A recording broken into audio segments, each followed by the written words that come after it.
O you. Huh?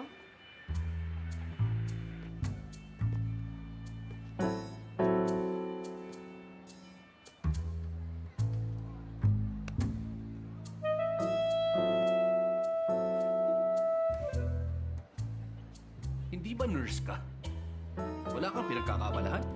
Wala bang pasyente? Sabi sa'yo eh. Panainuod mo ng drama. Makinig kayo. Bawal medical drama. Lalo sa emergency room.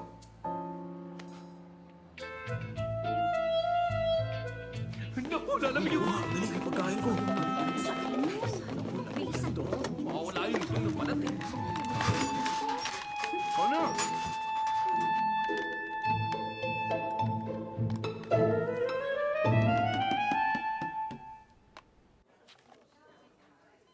Dr. Lu, nasulat ko ng medical record. Talaga lang, ha? Ang bilis, ha? Kayo nagturo sa akin eh. Marunong ka rin magpakita ng leadership. Sumakit po ang ulo ko sa paggawa niyan. Pinuri ka lang, nagyabang ka na. Ano ba'y sinulat mo? Anong ibig mo sabihin? Tingin mo maganda yung pagkakasulat mo? Ha?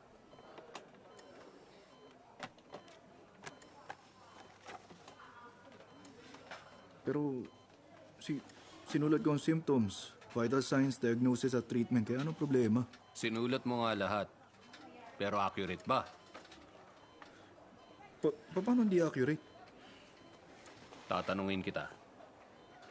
Flu ba yan o flu-like symptoms lang? Tingin ko simpleng ubo lang. Pareho lang. Paano mo nasabing pareho lang? Ang pag-ubo, sintomas ng flu. Posibleng dahil nga sa flu, pero posible rin na dahil sa heart failure o baka medication. Pag mali ang paggamit ng salita, pwede magkamali ng desisyon ng doktor sa kalagayan. Kapag may detalyeng nawala, posibleng ikamatay ng pasyente. Malinaw na. Wala dapat mawalang detalye. Sige po, uulitin ko na lang. Dapat lang. Alis na.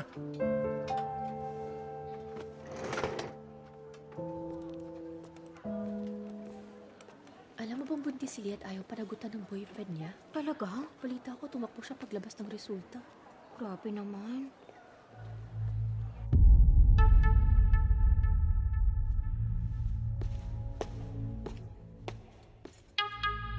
Buntis siya. May pakitabi muna to.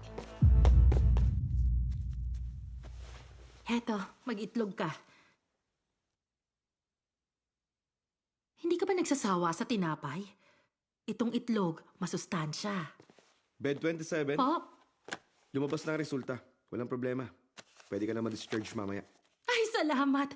Salamat po, Doc. Welcome. Maraming salamat. Heto, tikman mo lang. Sigurado magugustuhan mo to. Masarap to. Dali. Ayoko ngayon pala ng itlog!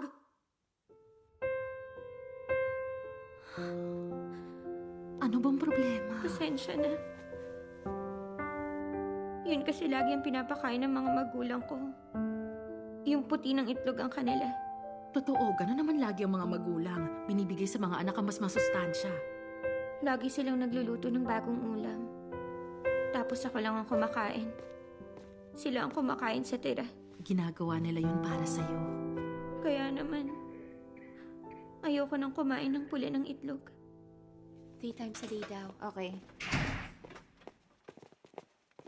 Dr. Juan. Hi. Anong problema? Na-examine mo na ba ng mabuti ang pasyente mong dalaga? Bakit? Ang mga buntis na may heart disease, posible magka-cardiac arrest at mag-expand ang puso. Anong sinasabi mo? Tinanong namin siya bago ma-admit. Virgin pa raw siya. Binigay pa niya ang number ng parents niya. Nakausap mo na. Mabuti pa, kunan mo ng HCG para sigurado ka. Kailangan maging malinaw lahat.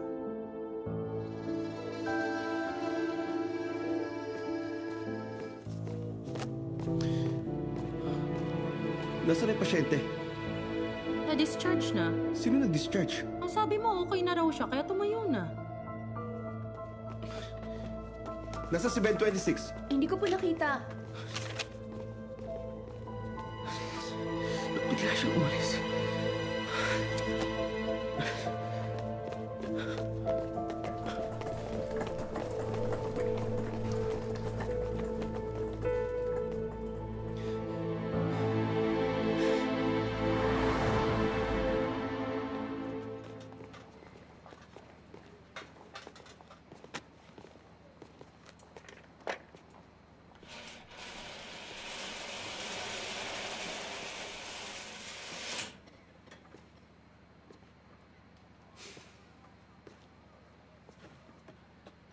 Di mo pa rin makontak? Di sinasagot ang phone niya. Paano na yan?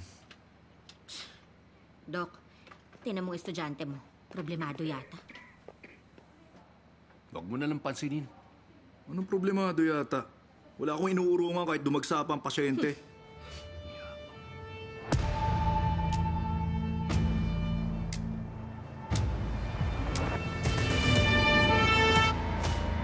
Ibig mo talaga. Nagkatotoo tuloy. Julia! Apa!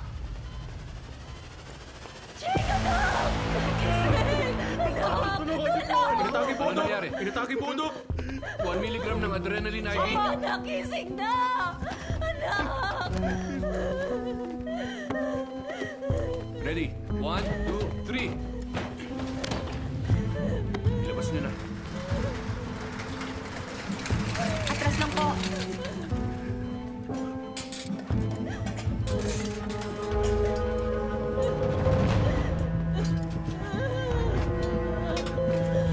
Liu Fei! Pasyente mo! Doppler ultrasound. Mabisig ka na, anak!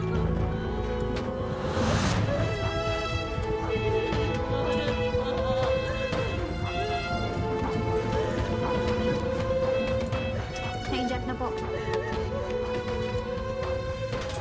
Ano yan? Tutog ko inatake uli siya dahil buntis siya. Ano? Buntis siya! Ano pang ibig yung sabihin? Buntis siya! Doppler, tingnan mo. Imposible! Imposible nagdadalang tao ang anak namin! Hindi pwede mangyari yun! Imposible! May heartbeat na. Hindi. Sa CPR lang yun. Ako naman? Ayos lang. Ako na. Imposible buntis ang anak ko! Teka, doktor! Sandali lang! Kailangan mo siya iligtas! Iligtas mo ang anak ko! Nakikiusap ko! Binawan po kayo! Nakiusap po! Kailangan niyo kumalma! Taas po muna kayo! Ano niya? Hindi siya pwedeng mamatay! Ginagawa po namin ang makakaya namin, ma'am! Lisensya niya siya! Huwag niyo kaya mamatay ang anak ko, doktor! Pakiusap! Parang awa niyo na!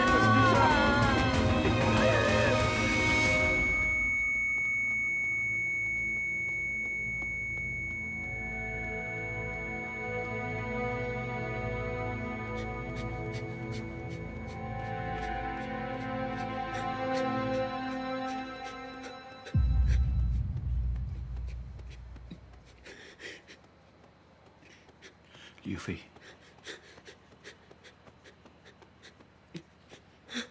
Kalahating oras na. Tama na yan.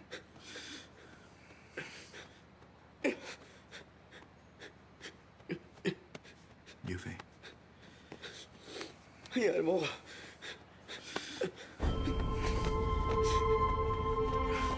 Kalahating oras na. Ginawa natin lahat.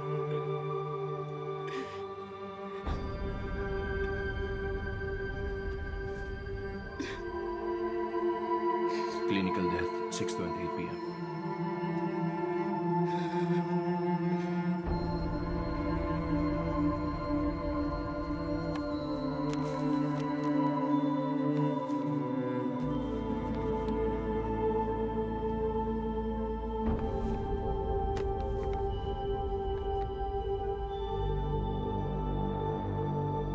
Four months na siyang buntis. Pagbubuntis po ang dahilan kaya nag-expand ang puso niya at nauwi sa heart failure. Imposible itong mangyari. Hindi talaga ako makapaniwala. Sino ka ba? Ha? Sino ka ba? Papatayin ko siya! Bale, wala na kahit patayin mo siya.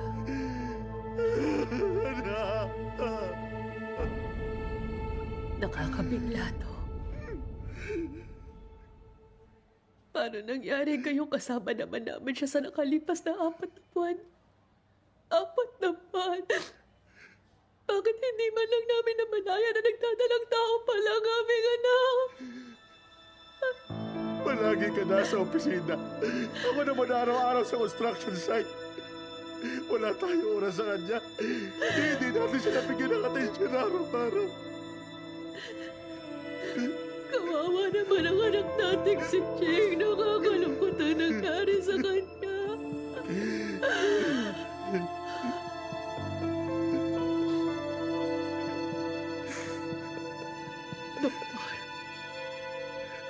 habang nandito ang anak namin sa ospital niyo, meron ba siyang nasabi tungkol sa amin?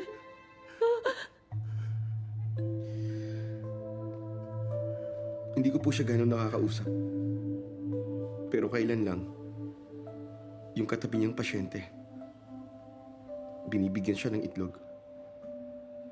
Hindi niya tinanggap. Ayaw daw niyang kumain ng pula ng itlog. Imposible yan. Paborito niya yung mula nung bata siya. Hinihiwalay namin ang pula at yun ang binibigay namin sa kanya. Baka yun po ang dahilan. Na-stress siya ng sobra. Tumakas siya dito sa ospital. Dahil ayaw niyang madismaya kayong dalawa.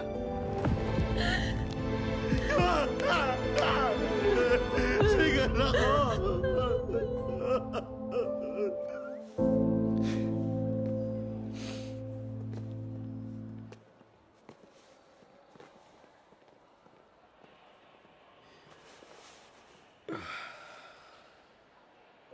Ba't nandito ka?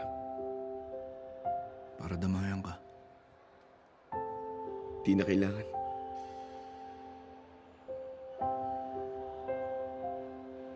Ginawa mo ang lahat. Lumaki ako sa loob ng ospital. Nakarobe. At sumasabay ako sa tuwing may shift ang papa ko dati. Madalas kong marinig ang tungkol sa pagkamatay. Akala ko normal lang.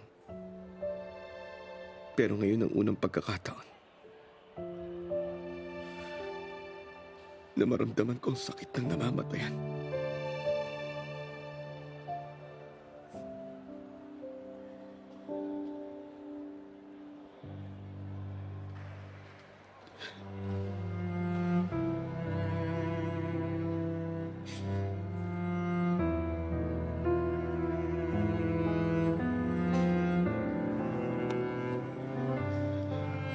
Hinga malalim. Kalimutan mo na. Usap ulit tayo mamaya.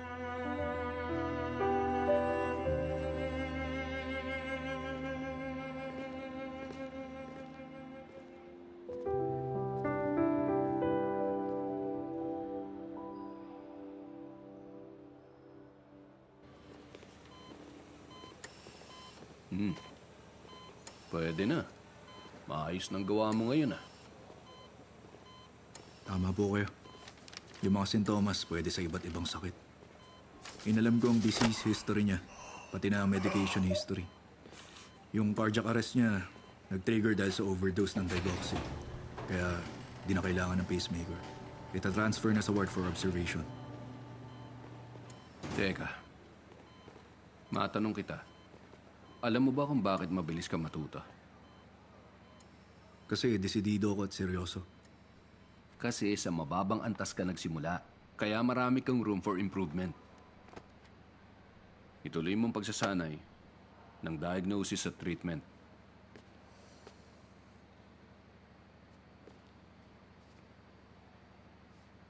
Akala ko ba puno ka ng kumpiyansa? Bakit ngayon natahimik ka bigla?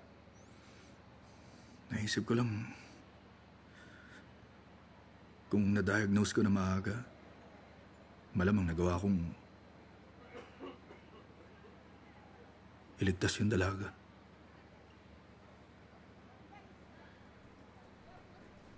Hoy, iho. Ano? Ilipat na raw nila ako ng ward. Tama po. After 1 week, pag stable ang heart rate nyo, pwede na kayo lumabas. Oo nga, salamat. Mahusay itong trainee mo, Dok, ah.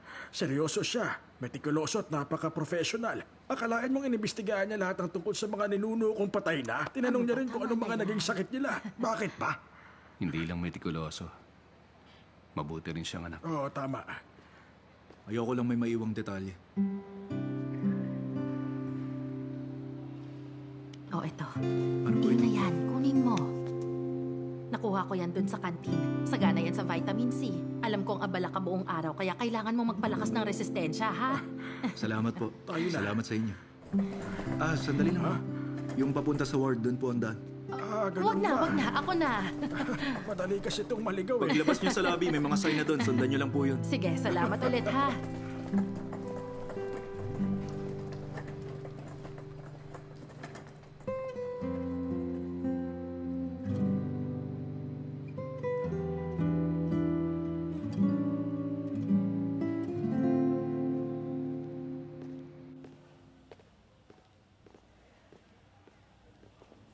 Bakit hindi ka pa umuwi?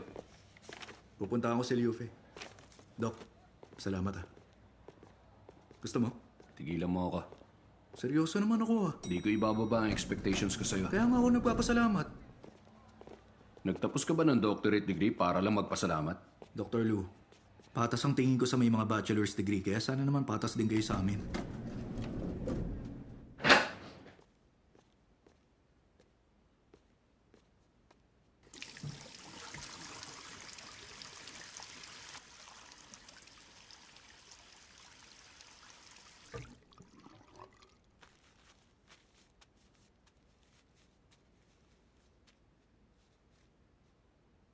Alam mo ba kung ano natutunan ko?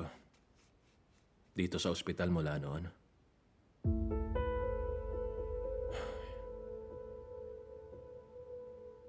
Dumilipas ang lahat. Kaligayahan man yan, kalungkutan, pagsisisi, at pagkaawa. Lahat lumilipas.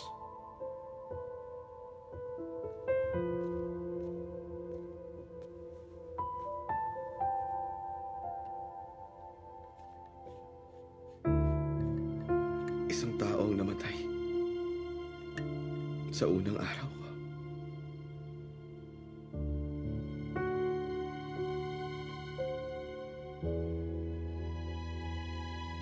Isang tao rin ang namatay sa unang araw ko dito. Lalaki, 54 years old, pulmonary embolism dahil sa DVT. Sa ilalim ng kanang paa. Bumagsak bigla ang oxygen niya. Respiratory failure. Hindi ko na maalala kung anong itsura niya. Pero tandang-tanda ko pa ang bawat salita na sinulat ko sa death certificate niya. Kung na-realize ko lang sana nung mas maaga.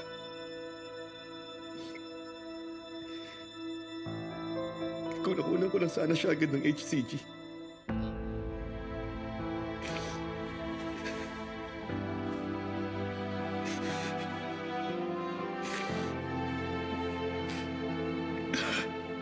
Kahit sino namang doktor, ayaw nilang mamatayan sila ng pasyente. Lahat din ng doktor, may libingan sa puso nila. Tanging pagsusumikap lang at pag-iwas na mangyari uli ang pagkakamali ang paraan para ipagluksa sila.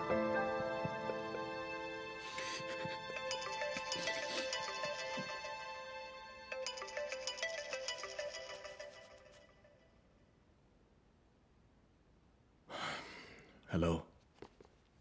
Uy, So, kanina pa kita hinahanap. Sige, pupunta na ako. Ikwento mo ang detalye. Sige. Ayos din. Hoy, Faye, may pasalubong ako sa'yo. Tan. Vitamin C. Sinong matutuwa sa 2 orange? Dapat ginto na lang. Oh, tingnan mo.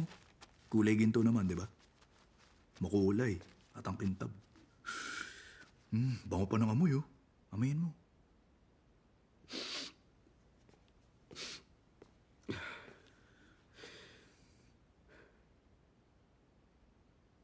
Natural lang ang makaramdam ng lungkot. Tama na yung drama. Nasaan na ba yung kutsilyo ni Dr. Su? Uy, panoorin mo. Pati prutas sinooperahan niya. Tumahimik ka. Haka na. Papakitaan ko kayo ng live demonstration. Ganito. Penhold grip. Hiwain mula taas hanggang baba. Dapat nakaanggulo ang kutsilyo. Dahan-dahan. Dapat mabagal lang ang paghiwa. Basta ibaon nyo lang ng paunti-unti ang kutsilyo at iwasan na may madamay na mga ugat at importanteng blood vessels. Dr. Lou, natutunan ko na lahat yan sa school.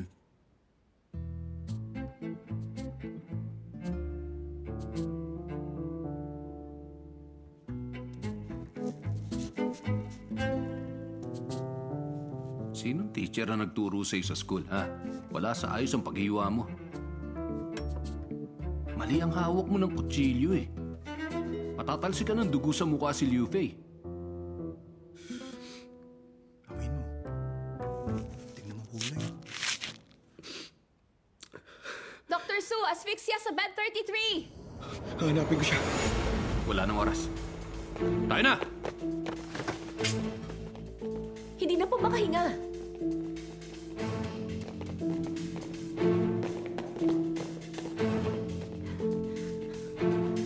Ano nangyari? Dok, tulungan mo siya. Nawalan po bigla ng malay. Bagsak na po ang oxygen niya. Pakikira. Bigla na lang siyang Meron ba siyang allergy? allergy. Ang alam ko may allergic reaction siya sa sesame. Bukod doon, wala na. May nakain ba siya? Wala naman siya nakaing sesame. Humigop lang siya ng lugaw. Naku, ayos lang ba siya, Dok? Kuminaan lang po kayo. Aalamin ko muna ang problema. Dr. Lou, may sangkap tong sesame. May sesame yan. Tracheotomy. 10 mg dexamethasone, 1 mg adrenaline IV. Pakihanda mo lahat. Apo. May tatawagan lang ako. Sige. Ano bang nangyari sa'yo? Wala pa naman dito ang anak natin. Kami na pong bahala sa kanya. Oo, alam ko. Pero bakit hindi ba siya humihinga? Ay, Leo! Ay, grabe. Mamamatay na ako sa kama. Ay, Leo! Gising ka, dumilat ka! Kuminahon lang po kayo. May pasyente ako. Laryngeal edema ang kaso. Kailangan ng tracheotomy. Bilisan niyo. Ihanda ang consent. Apo.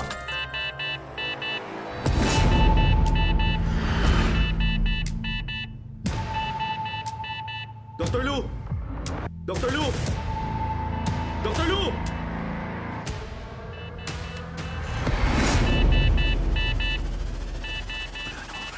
Sakta ang oxygen niya! Paano ba siya? Anong nangyari? Teka muna. Anong balak mo gawin? Doktor! Doktor! Nasaan na si Doc?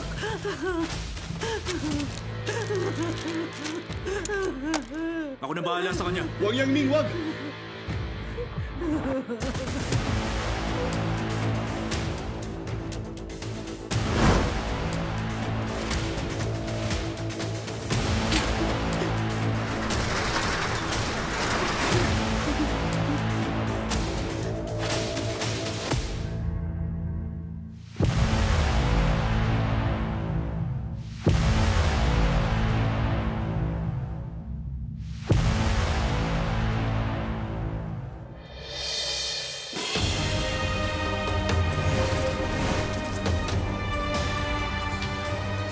Ay, Leo!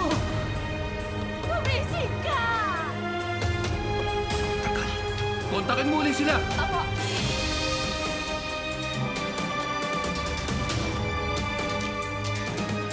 Okay. Surgery tayo. Ha?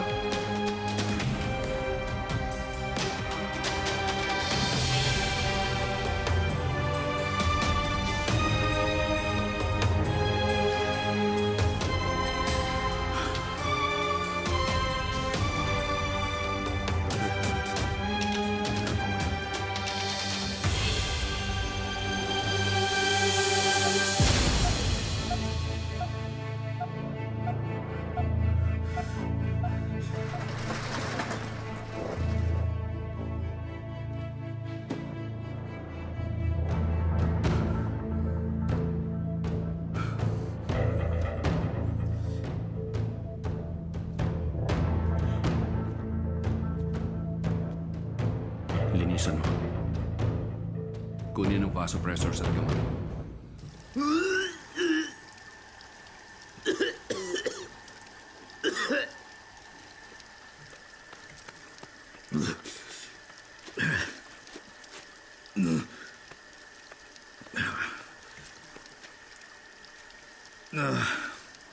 Yung roasted na kaninang tanghali. Mamantiga. Nangyari na rin sa akin yan. Pero hindi dahil sa nakain ko. Hindi rin dahil sa takot. Tama ka. Di naman natatakot ang taong matapang.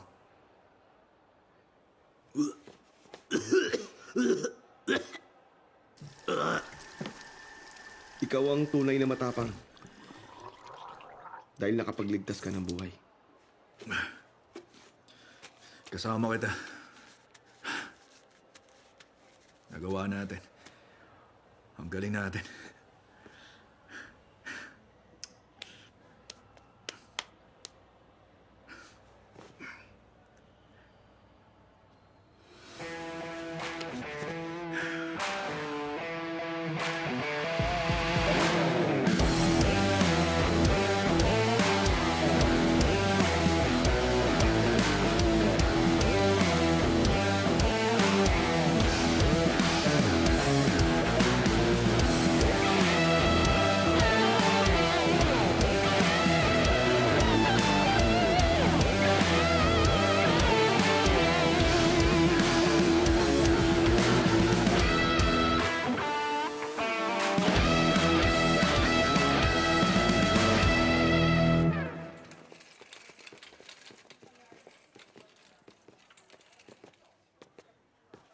Isara mong pinto.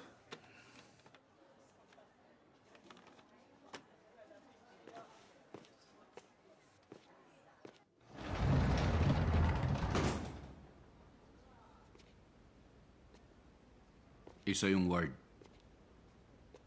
Hindi emergency room. Alam mo ba yan? Alam ko po. Alam mo bang hindi ka pwede mag-opera doon? Opo. Alam mo kailangan ng consultation ng tracheotomy procedure? Opo. Pag may nangyari dun sa pasyente, tapos na ang karir mo. Alam mo ba yon? Under probation ka na ngayon. Kapag meron nagreklamo sa iyo, siguradong talsi ka agad sa ospital.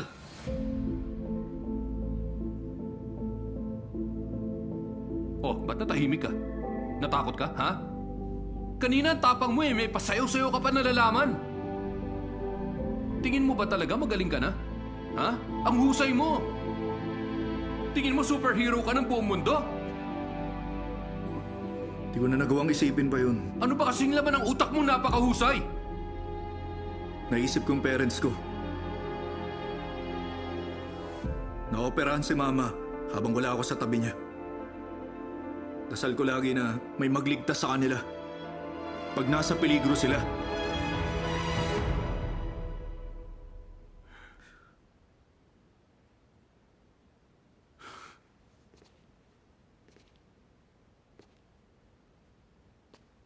Pati sa pa. Ligtas na ang papa mo. Kung minsan wala siyang ibang gustong kainin kundi braised beef, yun lang ang gusto. Ah, Doc, teka! Bakit po, ma'am? Gusto ka makausap ng anak ko. Kausapin mo siya. Hello po. Ikaw bang gumawa ng procedure kay Papa? Opo.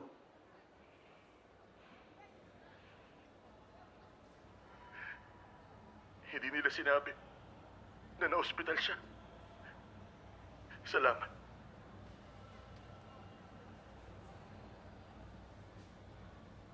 Wala yan. Hoy! Bawal gumamit ng telepono! Dr. Wang, maraming salamat. Kailangan ko ng putulin ng tawag.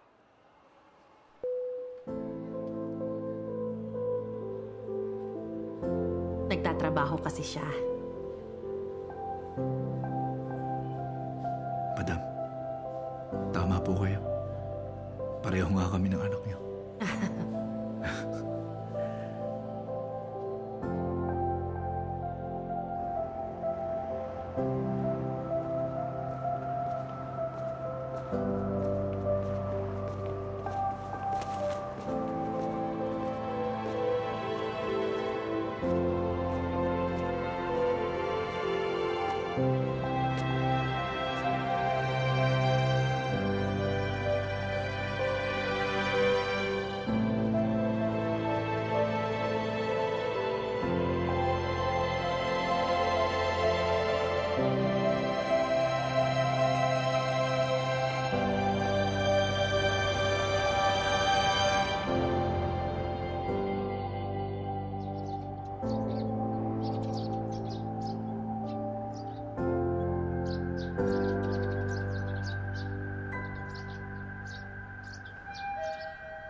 Mama, sabi po ni teacher, tulungan daw namin lagi ang mama namin. Ang bait mo talaga.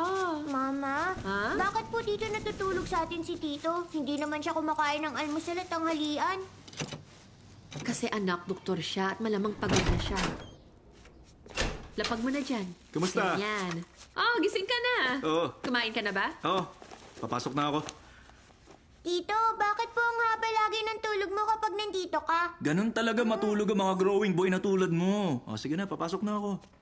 Dr. Wang, kumusta ang unang araw mo sa ospital? May nailigtas ako. Bye-bye! Laban! Laban!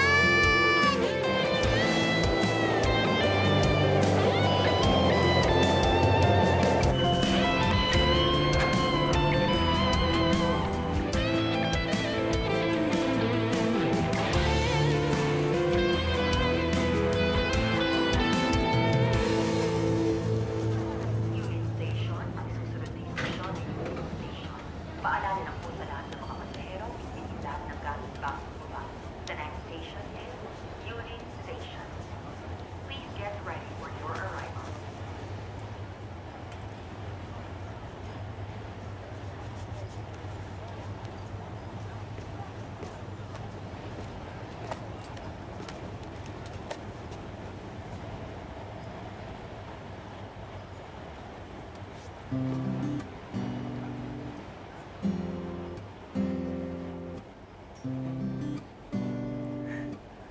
Yafei. Yafei. Gulat ka? Bago yung sapatos mo? 2 years na yan. Ganda ng headphones mo ah. Regalo lang yan. Ano station ka sumakay? Yung nauna. Pwede pala tayo sabay pumasok eh. Anto ka pa ba? Wala ka bang tulog? Bakit ba parang ganado ka? Sino naman gaganahan pumasok ng night shift? Ang saya nga ng night shift eh. Isipin mo ha, habang naka-duty, bigla tayong may natulungan na pasyenteng kritikal. At nailigtas natin siya. Tapos may isa pang dumating at natulungan din natin. Mas marami natutulungan, mas maraming swerte ang darating. Ngayon ka lang ba nagkaroon ng night shift? Ate! Ate! Halika! Maraming salamat. O anak, mag-thank you ka sa kanya. Salamat Ay, ang uli sa cute mo inyo, naman. Grabe. Ingat ka, baka maumpog ka. Ha? Ingat lang.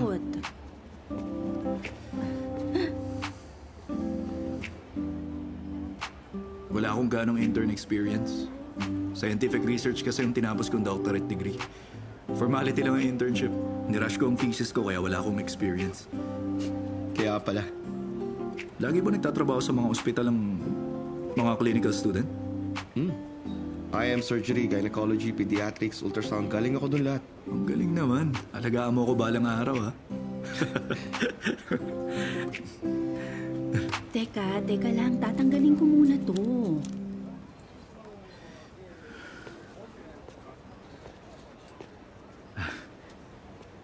Miss, mas mabuti kung iiwasan natin pakainin ng mga bata ng ganyang jelly. Nakakatsoko po kasi yan eh.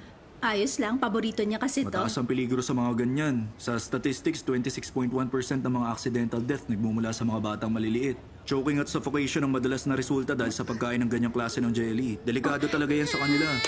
Ay, naku. Oh, eto. Itabi mo na lang, huwag mo na ipakain sa kanya. Ako ang mama niya, kaya pwede ba wag kang makialam? Nagmamalasakit lang naman ako kasi ayoko mapahamak ang baby mo balang araw.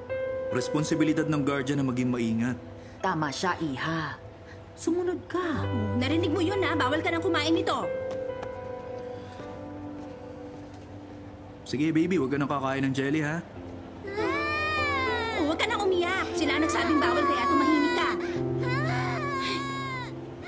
Tumigil ka nga.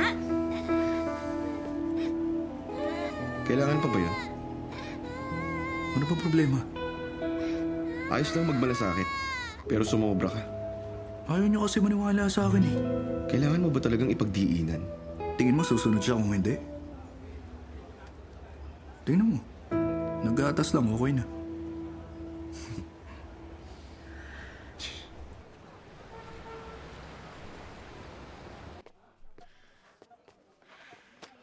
Ito yung mga bagong pasyente. Ayusin mo ang night shift, ha? Iiwan niyo na akong dalawa? Oo, inggit ka? Samahan niyo muna ako dito. 3 gabi na akong night shift eh. Kailangan ko nang umuwi. Baka hindi na kasi ako mamukhaan ng anak ko eh. Babayu.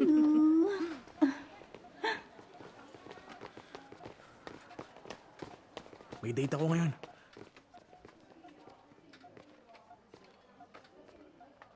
Paalis silang lahat Ganun na nga.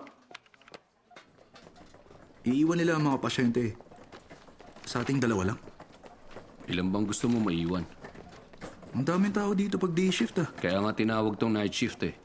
2 doktor, 4 na nurse. Yun ang standard. Hindi ba yung pwede madagdagan? Hindi. Alam mo kasi, bilang ang mga doktor at nurse ng isang ospital, may quota pa nga sa recruitment kada taon. Dr. Lu, may pasyente po.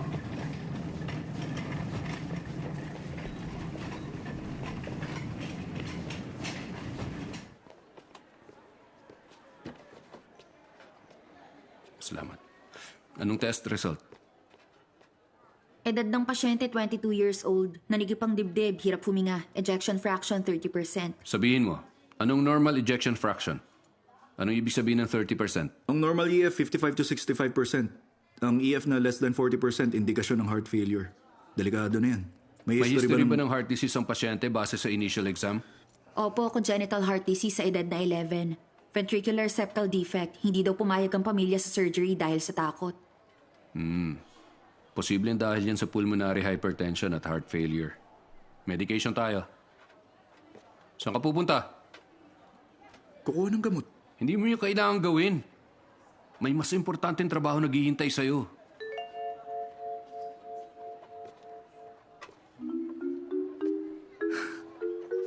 Talaga?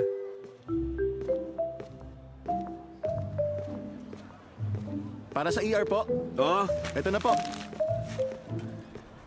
Salamat Teka, meron pa. Meron pa? Opo. Eto. Ang dami naman. Opo, sir. Sa amin lahat yan? Opo. Babalikan ko na lang.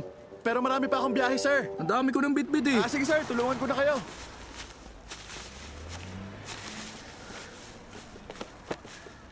Salamat Okay lang po. Akin na iba. Hindi na, ayos lang. Baka kasi tumagas eh. Yung phone mo. Oo nga. Akin na lahat yan. Hindi, wag na. Nandito na tayo eh. Sige, salamat Busy kasi kami ngayon eh.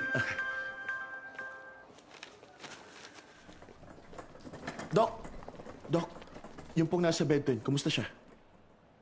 Ikaw ang Pinsan po niya. congenital heart disease, delikado, inoobserbahan. Heart disease? May epekto po ba ang pagiging emosyonal niya ng sobra? Oo, posible rin yan. Namatay kasi ang aso niya. Iyak siya ng iyak. Pinalaki niya yun mula nung tuta. Inalagaan kahit nakagat siya. Nakagat siya ng aso?